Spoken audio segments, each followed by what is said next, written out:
Because really, what are we doing? We're there to work out, not to make a spectacle of ourselves, but it goes in my gym bag. I guess I should try and set this up so I try and make it look pretty a little bit. It's not going to happen. Gerald, you are right in the way. Simon the Bald A-hole here, and look, Sunday is dumb day, and dumb day is fun day. This you know if you're a long-time watcher of the channel. Can't believe many people are randomly going to stumble on this video and go, well, I gotta know what's in that bald guy's gym bag. I wouldn't say I get it asked a lot, but I'd say I get it asked more than I ever thought I've imagined. People say, Millie, you should show us what's in your gym bag, which is all a big ruse and a big lie anyway, because this isn't my gym bag. This is a nice bag my girlfriend got me, but my gym bag's so disgusting. I'm not putting that on camera. It's old and raggedy, and it needs an update, but all I did do is I just move all the contents into this bag. It's something that we're able to do as humans. So I don't really know what you get out of it, but again, if I'm asked, I'm always happy to do it, especially on dumb day, Sunday, fun day, done it before. And of course, the first thing in my gym bag is, you saw it coming, is Gerald the fitness mascot.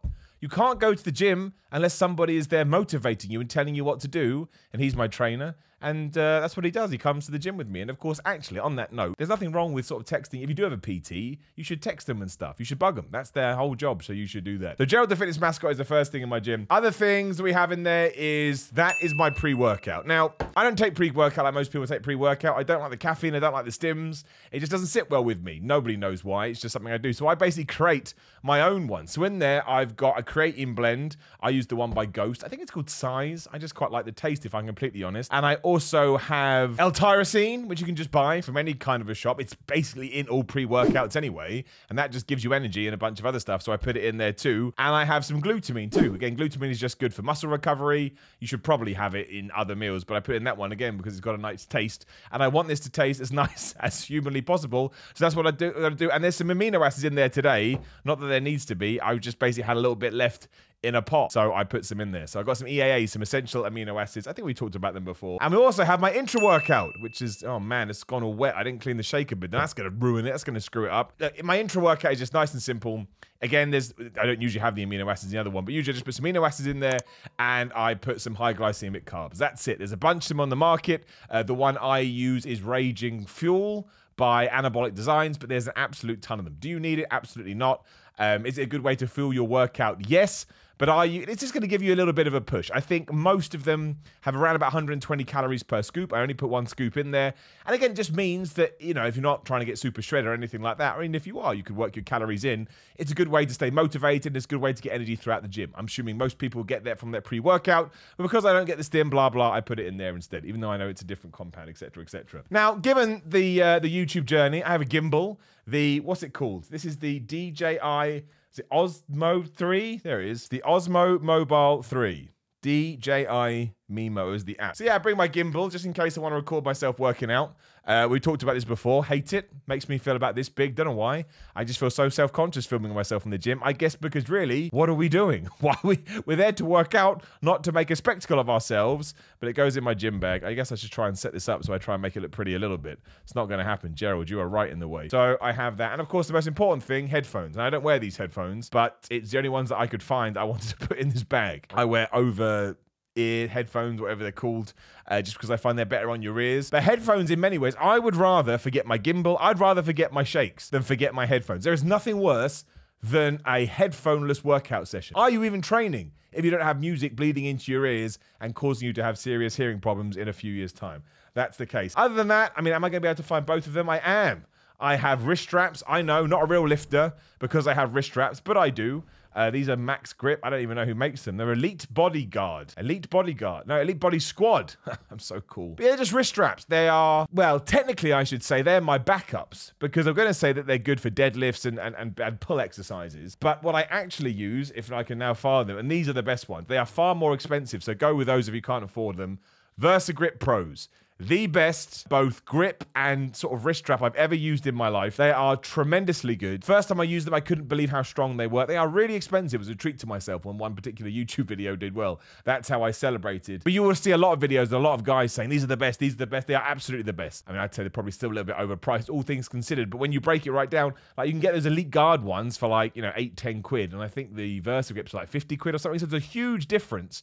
But they are so good. Like they are really, really good. I couldn't be more impressed. chest. And while I mostly use them for pull exercises, they're good on push too because they give you such good grip. And it makes you feel cool. I don't know why. Life is weird. I also have bear grips. I think a lot of people have bear grips. You put them around your wrists. You must have had this before, especially when you're doing like a lot of push movement. If you're doing press-ups or bench press or something, you kind of wrist can be a bit clicky and it can be a bit weird. So, I mean, just in case you haven't seen them, I suppose I should try and demonstrate. The issue with these, this is like pushing a USB into a laptop. You always get it wrong the first time you try. So I better get it on the wrong arm. I didn't. I got it on the right one first time. What a day. But yeah, you just wrap them around them like that. Don't do it too tight. You'll cut off the blood circulation. And it doesn't look like much, but it gives you tremendous support. And if you're a wrestling fan, you look like a budget Roman Reigns. And if you're a Marvel fan, you look like a budget Thanos. It's like your Infinity Gauntlet without the actual gauntlet part. And the one that drives everybody nuts, but I don't care, is I wear leg wraps too, or knee wraps, I should say. They've all come undone in my bag. Stupid stuff. But yes, I wear knee wraps. We just put them out there. These are Grip X RDX Fighter's Choice. I have no idea why they're fighter's choice. I don't know enough about fighting other than I like watching people fight. I'm just like, why wouldn't I protect my knees? And I get it. If you're squatting properly, you shouldn't be putting that much pressure on your knees, but you're not going to squat properly all of the time. You may make a mistake, and that way you're just protecting yourself. It's the same with these. I'm just protecting my joints, I'm protecting my body, I'm protecting my muscles. I'm trying to stay injury-free, because as soon as I do get injured, I can't do diddly squat. And somewhat controversially too, my phone. My phone is in my gym bag. There's nothing wrong with using your phone in the gym. Don't just sit on a bench and lose yourself in a Netflix documentary for 10, 15 minutes. That's what pisses people off. If you're just going to be sat on the end of a bench anyway during your rest, I don't have any problem with somebody using their phone. It's when phones get abused. I like to think that we've moved on, because it's like an unwritten gym rule. You can't use your phone. I really think you can use your phone. And I would guess that if most people say they're not using their phone, I would call them a dirty liar. And we've got some other stuff in here too. We've got a pair of scissors and some tape. Why is there a pair of scissors and some tape in there?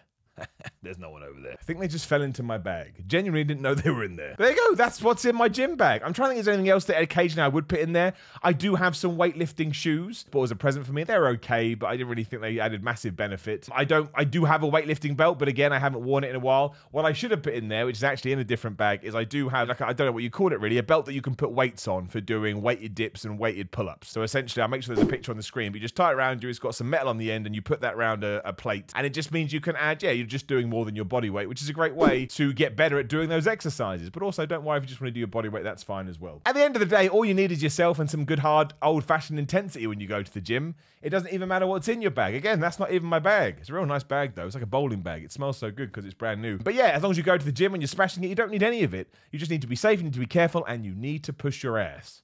Whatever that means. So boom, yeah, if you want to share what's in your gym bag, please do it in the comments below. Like the video, share the video, and give me a subscribe if you would be so kind. Notification, hit the bell, then you know when other videos are going live. There's another video right there. Check out the description for social media and merchandise and Patreon.